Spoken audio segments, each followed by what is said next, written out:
এই সবাই দ্রুত চলে যাও, বড় সাহেব আসছেন।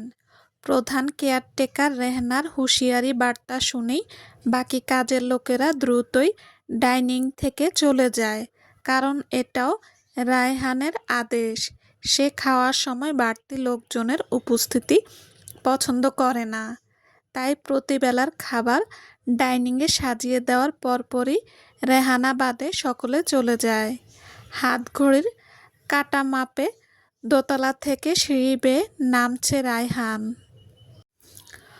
পরনে গ্রিন টি শার্ট এবং কালো ট্রাউজার প্যান্ট, পায়ে কালো শু, মাথার চুলগুলো একদম পরিপাটি করে সেট করা।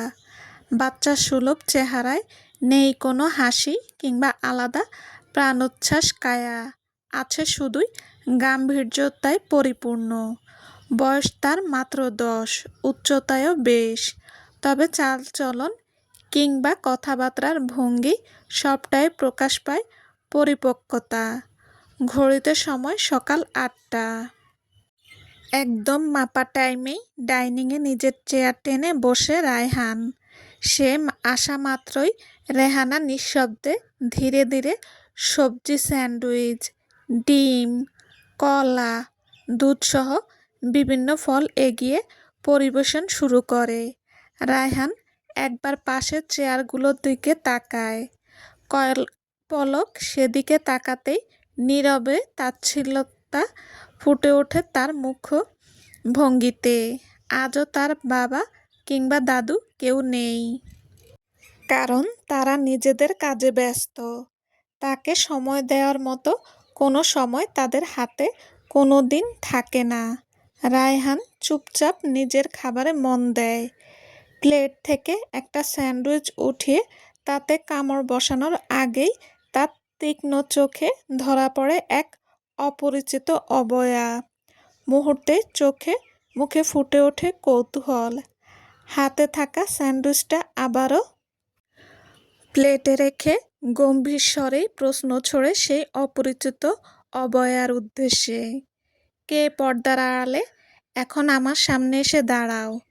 অনেক ক্ষুধা পাওয়ায় আবারও ঘর থেকে বেরিয়ে চুপি চুপি পর্দার আড়ালে দাঁড়িয়ে টেবিলের খাবারের দিকে তাকিয়ে দেখছিল ছোট্ট মেরিন। শুধু অপেক্ষা করছিল কখন এ বাড়ির বড় সাহেবের খাওয়া হবে, কিন্তু তার আগেই ধরা খেয়ে খুব বেশি ভয়ে মুড়িয়ে ওঠে সে। মেরিন ভয়ে চুপসে পর্দা চেপে এখনো একই জায়গায় দাঁড়িয়ে আছে, আর রায়ান চোখ কুঁচকে তাকিয়ে তার কাণ্ড পরিমাপ করছে। এদিকে রেহানাও দেখতে পায় মেরিনকে। এতে সে বেশ ভয় পেয়ে যায়। বারবার মেয়েটাকে বারণ করেছিলাম যেন বড় সাহেব খেয়ে না যাওয়ার আগে না আসে, কিন্তু সেই এলো, আবার বড় সাহেবের কাছে ধরাও খেলো। এখন কি হবে? মনে মনে কথাগুলো বিড়বিড় করেই একটা শুকনো ঢোক গেলে রেহেনা। কি ব্যাপার, এখনো আড়ালে দাঁড়িয়ে আছো কেন? বেরিয়ে এসো ফাস্ট।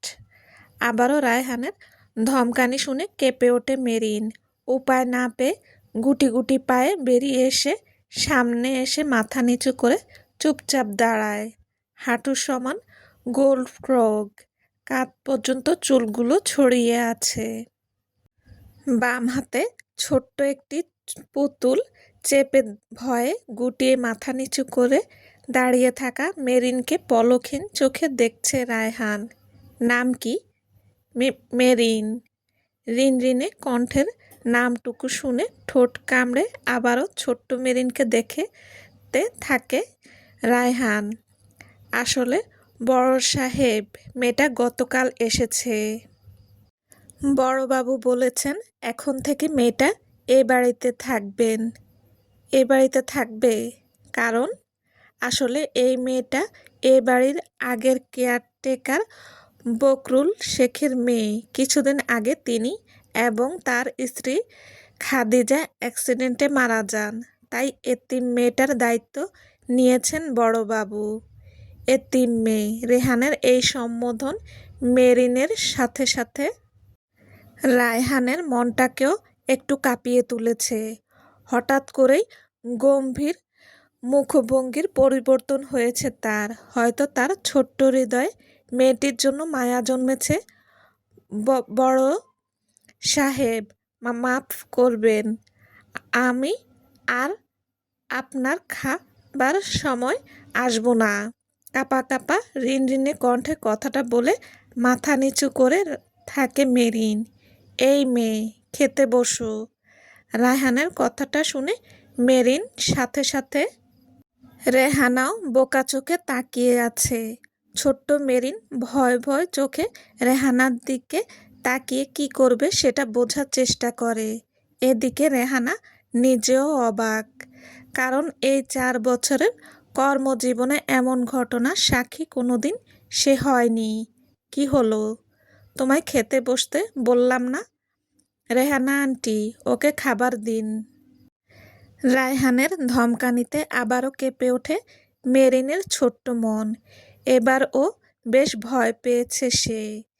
তাই দ্রুত চেয়ারের পায়ায় পা দিয়ে কোনো মতে নিজের ছোট্ট শরীরটাকে উঠিয়ে বসে চেয়ারের উপরে। রায়হান আর চোখে ওর কাণ্ড দেখে ঠোঁট চেপে কিছুটা হাসে, যা দেখে রেহানাও ভড়কে যায়। এখন থেকে প্রতিদিন নিয়ম মাফিক টেবিলে যেন তোমায় দেখতে পাই, এবং আমি যা বলবো, যেভাবে বলবো সব মেনে চলবে। বুঝতে পেরেছ? শান্ত কণ্ঠের আদেশবাণী শুনে মাথা উপর নিচ করে সায় জানিয়ে বলে, ঠিক আছে বড় সাহেব, এই নামে আমাকে আর ডাকবে না, এটা আমার পছন্দ নয়। রায়হানের কথা শুনে এবার বিভ্রান্তিতে পড়ে যায় মেরিন। বড় সাহেব না ডাকলে আর কি নামে ডাকবে তাকে? এ বাড়িতে এসে তো প্রথম থেকে এই একটা নামই শুনে চলেছে। তাহলে কি নামে ডাকবো? রায়হান বলে ডাকবে। রায়হানের কথাটা শেষ হতেই রেহানার হাত থেকে ফোনটা পড়ে যায়। বিস্ময় চোখে মনে মনে সে ভাবে, আমি কি ভুল শুনলাম? ছোট্ট মেরিন হাঁ করে তাকিয়ে থাকে রায়হানের দিকে। রিনে কণ্ঠে আবারও বলে, কিন্তু আপনি তো আমার বড় হন, আমি ভাইয়া বলে ডাকি?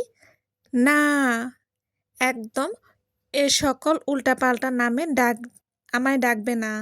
তুমি আমার কোনো কালের বোন না, তাই ভাইয়া ডাকার অধিকার নেই তোমার। আর আমি যখন বলেছি নাম ধরে ডাকবে, তো নাম ধরেই ডাকবে, বুঝতে পেরেছ? হঠাৎ ধমকানি খেয়ে ছোট্ট মেরিনের বুক ধড়ফড় করে ওঠে। হুড়মুড়িয়ে ছোট্ট দু চোখের কারণে পানি ভরে আসে, যা দেখে নিমিষেই রায়হানের মেজাজ মিহিয়ে যায়। সেও কেমন ভড়কে যায় এমন কাণ্ড দেখে। এই, তুমি কাঁদছো কেন? আমি তো বকিনি। রায়হানের নরম কণ্ঠের কথা শুনে এবার আহ্লাদে কেঁদেই ফেলে মেরিন। মুহূর্তেই ফর্সা গাল দুটো লাল হয়ে ওঠে। ভেসে আসে ঘন ঘন নাক টানার আওয়াজ। মেরিনের এমন কাণ্ডে অস্থির হয়ে পড়ে রায়হান। নিজের চেয়ার থেকে নামে মেরিনের পাশে দাঁড়িয়ে দু চোখ মুছিয়ে দিতে দিতে বলে, এতটুকুইতে কাঁদছো? তাহলে এখানে থাকবে কি করে? কান্না থামাও, আমার একদম পছন্দ হচ্ছে না এটা। ছোট্ট মেরিন কান্না থামায়। রায়হান ওর চোখ মুছিয়ে আবারও নিজের চেয়ার টেনে বসে পড়ে। এরপর থেকে এভাবে আর কাঁদবে না। এটা আমার একটুও পছন্দ না। কান্না করে বোকারা। তুমি কি বোকা? রায়ানের প্রশ্নে মাথা নাড়িয়ে না বোঝায় মেরিন। এখনো ফুফাচ্ছে সে, তবে কান্না বন্ধ করেছে। কিছু মুহূর্তেই কান্নাকাটি করে চোখের পানি, নাকের পানি একাকার, চোখ মুখ গাল লাল করে ফেলা মেরিনকে দেখে রেগে যাওয়ার বদলে কেমন অন্যরকম অনুভূতি অনুভব করছে রায়হান। সরি। নরম চাপা স্বরের সরি শব্দ শুনে হাঁ করে রায়হানের দিকে তাকিয়ে থাকে মেরিন। ছোট্ট মাথায় কিছু বিষয় ভাবছে, কিন্তু বুঝে কুলিয়ে উঠতে পারছে না সে। এদিকে রায়হানের বলা সরি কথাটা রেহানার কানে যেতেই বেচারির হাত থেকে কাচের জগটা পড়ে চূর্ণ বিচূর্ণ হয়ে যায়। আবারও বিস্ময় ভরা মনে বিড়বিড় করে বলে, আমি কি ভুল শুনলাম? মেরিন, এই মেরিন, কি ভেবে এভাবে হাসছিস? স্যারের পানিশমেন্ট পেয়ে কি পাগল হয়ে গেলি নাকি সেরি? হঠাৎ জুলির ধাক্কায় ধ্যান ভাঙে মেরিনের। এতক্ষণ সে ছোটবেলার এক টুকরো স্মৃতিচারণ করছিল আর মিটিমিটি হাসছিল। মেরিন খেয়াল করে দেখে মিটিং রুমে সে আর জুলি ছাড়া কেউ নেই। তার মানে সবাই চলে গেছে, আর সে এটা খেয়াল করেনি। করবে বা কিভাবে? সে তো পুরনো স্মৃতিতে ডুবেছিল। সত্যি করে বলতো, কি হয়েছে এমন মিটিমিটি হাসছিস? এই, তোর মাথায় সমস্যা হয়নি তো? হলে সমস্যা নেই, চল আমি তোকে চিকিৎসা করব। তুই হবি আমার প্রথম পেশেন্ট। চল তোকে টেস্ট করিয়ে আনি। কথাগুলো বলেই মেরিনকে টেনে তোলার চেষ্টা করে জুলি। আরে আরে জুলি আপু, করছো কি?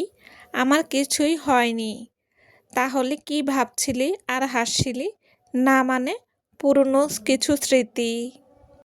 মেরিন কথা শেষ করার আগেই আকাশ হুড়মুড়িয়ে এসে জুলিকে টেনে নিয়ে বলে, তুমি এখনো দাঁড়িয়ে আছো কেন? চলো, আমাদের না আজ ডেটে যাওয়ার কথা? ভুলে গেছো নাকি? আকাশের কথা শোনা মাত্রই জুলি জিভে কামড় দিয়ে বলে, ইস, সত্যি ভুলে গেছিলাম। চল চল, দেরি হয়ে যাচ্ছে। কথাটা বলেই ওরা দুজন কোনো মতে মেরিনকে বাই বলে দৌড়ে চলে যায়। ওদের চলে যাওয়ায় মেরিনও হাঁপ ছেড়ে বাঁচে। শহরের মধ্যকার বনেদি বসতির মাঝেই দাঁড়িয়ে আছে অত্যাধুনিক কারুকাজে সমাহার সিদ্দিক ভিলা। দোতলা বিশিষ্ট ধূসর সাদা কংক্রিটে মোড়ানো নিখুঁত স্থাপনার বাড়িটি সকলের নজর কাড়তে সক্ষম। দোতলা বাড়ির সামনের অংশ সম্পূর্ণ কাঠ এবং কাচের সংমিশ্রণে নকশা করা। বাড়ির ঠিক সামনেই রয়েছে বেশ বড়সড় চকচকে নীল পানির পুল। এছাড়া পুরো বাড়ির আশপাশ ঘিরে দাঁড়িয়ে আছে বিভিন্ন জাতের গাছগাছালি। 1 বিঘা জমির উপরে এত আধুনিক নকশার প্রতিফলন দেখে কয়েক যুগ ধরেই শোনা যায় এ বাড়ির সৌন্দর্যের হাকডাক। মাত্রই বাড়ির চত্বর পেরিয়ে মেইন দরজা খুলে বাসার ভেতরে ঢুকেছে মেরিন। পরনে তার লম্বা গোল ফ্রক, গলায় ঝোলানো মখমলের স্কার্ফ, এক হাতে ভ্যানিটি ব্যাগ চেপে ধরে আছে সে। তার গোলগাল মুখশ্রীতে ফুটে উঠেছে কিছুটা ভয়ের ছাপ।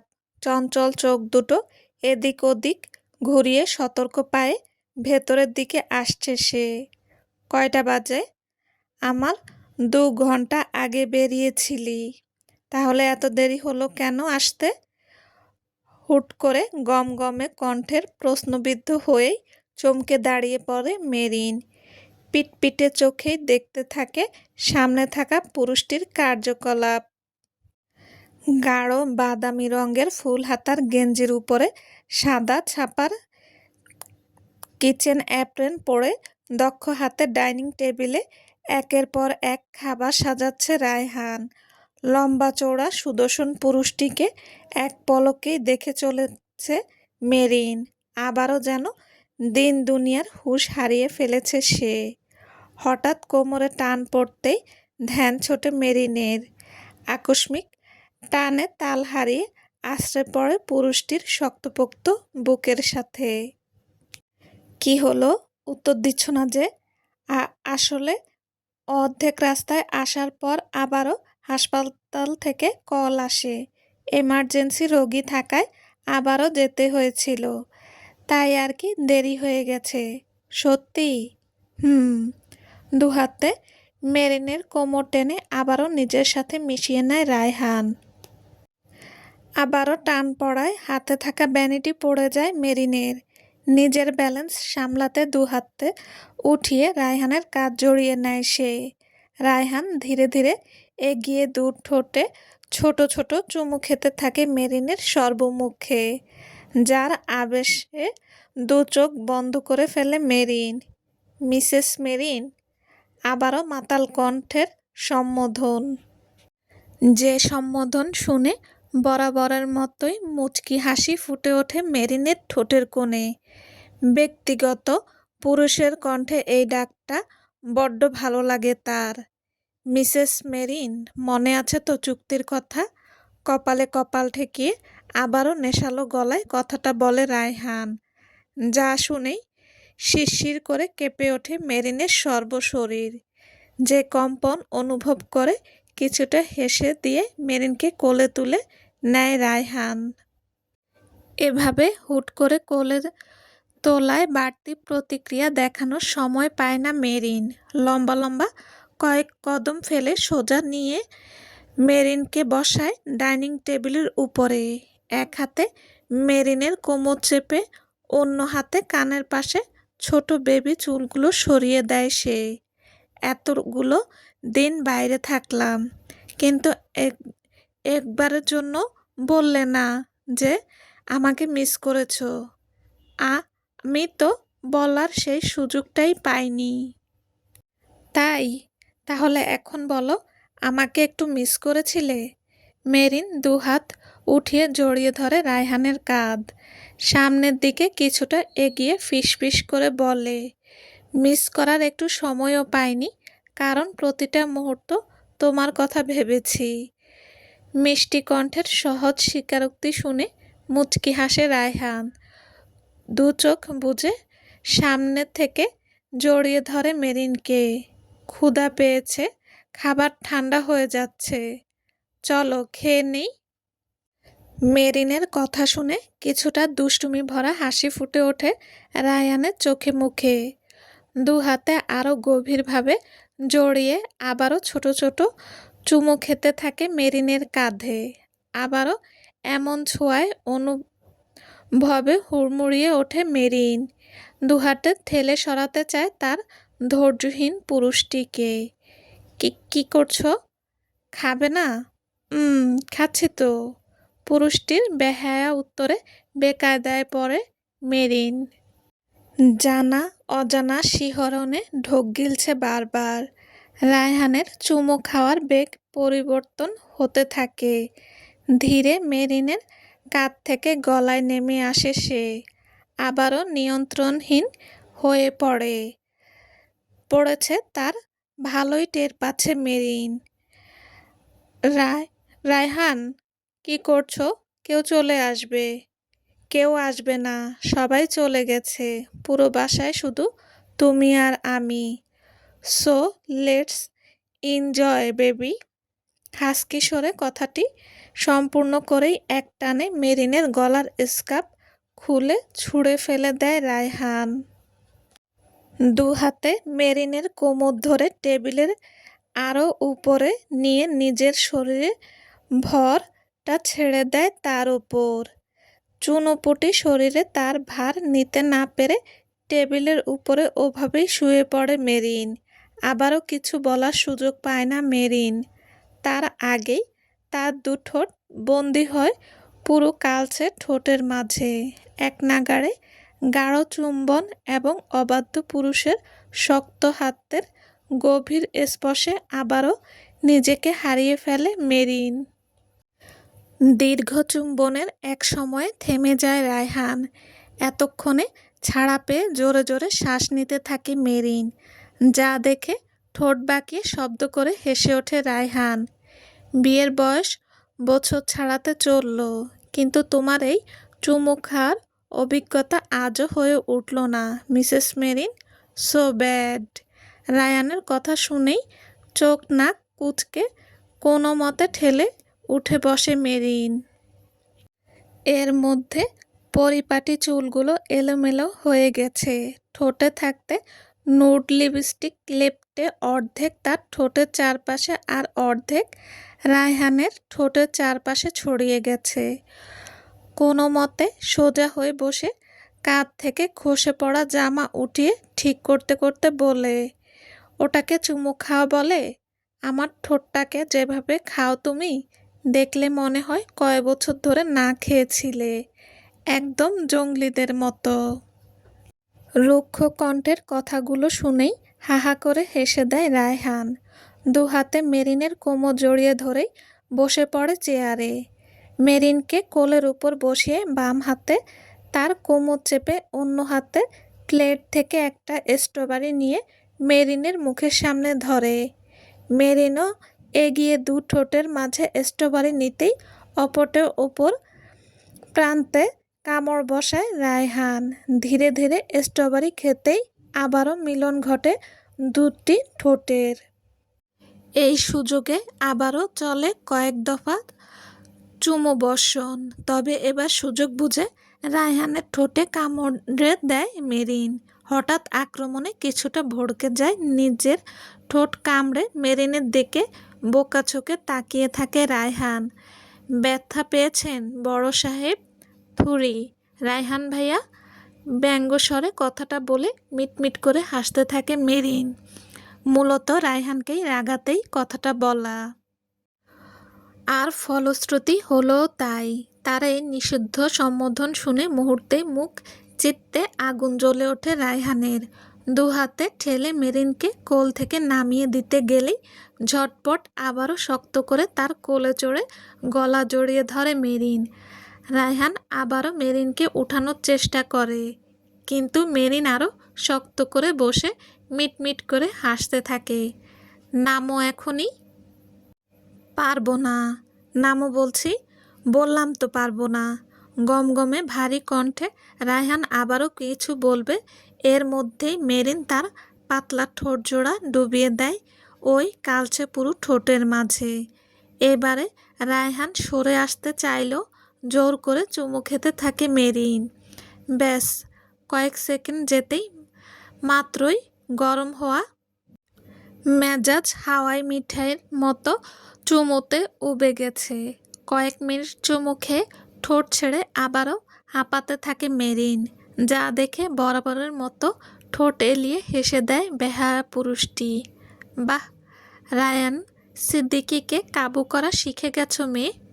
সবই আপনার দৌলতে মহাশয়। কথায় আছে, সঙ্গদোষে লোহা ভাসে। আমার ক্ষেত্রেও তাই ঘটেছে। অকপটে প্রতি উত্তর দিয়ে রায়হানের কপালে কপাল ঠেকিয়ে মুচকি হাসে মেরিন। বড্ড কথা শিখে গেছো। এটাও বুঝি আমার দৌলতে? অবশ্যই। এমন ঠোঁটকাটা নির্লজ্জ বেহায়া জামাই থাকলে একটু কথা তো শিখবই, তাই না? যাক, এতদিনে বউয়ের এতটুকু উন্নতি যে করতে পেরেছি এটা ভেবেই বেশ প্রাউড ফিল হচ্ছে। যদিও চুপুর পারফরমেন্স খুবই বাজে, তবুও চলবে। এই রায়হান সিদ্দিকী এতটুকু মানিয়ে নিতে পারবে, সমস্যা নেই। কি বললে? আমার চুমুর পারফরমেন্স বাজে? আর তুমি বুঝি খুবই ভালো? প্রমাণ লাগবে? আবারও এই চতুর পুরুষের কথা জালে ফেঁসে যাচ্ছে বুঝতে পেরে কটমট করে তাকায় মেরিন। কি দেব প্রমাণ? আমার কোনো সমস্যা নেই। কথাটা বলেই এগুতে নিলেই পাশ ফিরে থেকে একটা স্ট্রবেরি উঠিয়ে রায়হানের মুখে পুরে দেয় মেরিন। এটা কি হলো? রায়হানের প্রশ্ন এড়িয়ে যেতে দ্রুত কোল থেকে নেমেই পাশের চেয়ারে বসে পড়ে। উফ, খুব ক্ষুধা পেয়েছে। আহ, কত খাবার! নিশ্চয়ই অনেক মজা হয়েছে। কথাগুলো বলেই বিভিন্ন খাবার উঠিয়ে খেতে শুরু করে দেয় মেরিন, যা দেখে রায়হানও হেসে দিয়ে খাবার সার্ভ করা শুরু করে। দোতলার প্রায় সম্পূর্ণ জায়গাটা জুড়েই দখল করে আছে একটি ঘর, যার দরজা হতে ঘরের মধ্যকার প্রতিটি নকশা, দেওয়ালের রং, আসবাবপত্র, সাজসজ্জা সবকিছুই নজর কাড়া। আর তার থেকেও বেশি আকর্ষণীয় হলো এই ঘরের মালিক স্বয়ং রায়ান সিদ্দিকী। সময় রাত 11টা। ঘরের উত্তর দিকে থাকা আধুনিক সিস্টেমে নকশা করা ড্রেসিং টেবিলের সামনে বসে গুনগুন করে গান গেয়ে নিজের চুল আঁচড়াচ্ছে মেরিন। রায়ান সিদ্দিকীর বউ হওয়ায় এখন এ ঘরের অর্ধেক মালিক সে নিজেও। মেরিনের পরনে হাঁটু অবধি গোলাপি রাঙা দামি সিল্কের নাইটি ফ্রক, যা তার নারী বদনকে আরও আকর্ষণীয় করে ফুটিয়ে তুলেছে। এই পোশাক বিয়ের আগে কখনোই পরেনি সে, যদিও তাকে পরতে দেওয়া হয়নি, কিন্তু বিয়ের পরের রাতেই পুরো 12 রঙের 12টা সেট নাইটি বক্স করে সাজিয়ে এনে দিয়ে এক আদেশবাণী ছুড়ে তার স্বামীরূপী বেহায়া পুরুষ, আমি ছাড়া কারো সামনে এই পোশাক পরে যাওয়ার অধিকার নেই তোমার। শুধু প্রতি রাতে আমি দেখব এই রূপে তোমায়। আজ থেকে প্রতি রাতের আধারে অন্য পোশাক পরা তোমার জন্য নিষিদ্ধ। সেদিন রায়ানের মুখে এমন নির্লজ্জ বাণী শুনে লজ্জায় লাল নীল হয়ে গেছিল মেরিন। যে পুরুষের সাথে সে ছোটবেলা থেকে একসাথে বড় হয়েছে, যে পুরুষ কোনোদিন তাকে কোনো বাজে ইঙ্গিত দেয়নি, যে পুরুষের মধ্যে নিজের 21 বছরের বয়স অবধি কোনো রোমান্টিক হালচাল দেখেনি, হঠাৎই সেই পুরুষটা তাকে নিজের বিয়ের প্রস্তাব দেয়। আবার সেই পুরুষের মাত্র একদিনের ব্যবধানে চারিত্রিক বৈশিষ্ট্যের এমন হঠাৎ পরিবর্তন দেখে খুবই ভড়কে যেত মেরিন। মাঝে মাঝে তার মনে হতো সে হয়তো ভ্রম কিংবা স্বপ্ন দেখছে, কিন্তু সময়ের সাথে পুরুষটির অত্যাধিক মাত্রার ভালোবাসা, লাগামহীন কথাবার্তা, নিয়ন্ত্রণহীন কার্যকলাপ সবকিছুতেই অভ্যস্ত হতে শুরু করে মেরিন।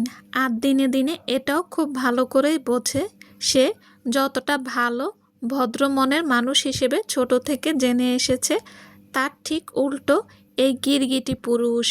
সে যে কতটা অবসেশন ছিল এই পুরুষের কাছে, এটা ভেবেও মাঝে মাঝে লজ্জায় মিহিয়ে যায় পড়ে মেরিন। চলবে। আসসালামু আলাইকুম। যদি গল্পটা ভালো লেগে থাকে প্লিজ লাইক কমেন্ট করে জানাবেন আর সাবস্ক্রাইব করে দেবেন প্লিজ প্লিজ। আল্লাহ হাফেজ।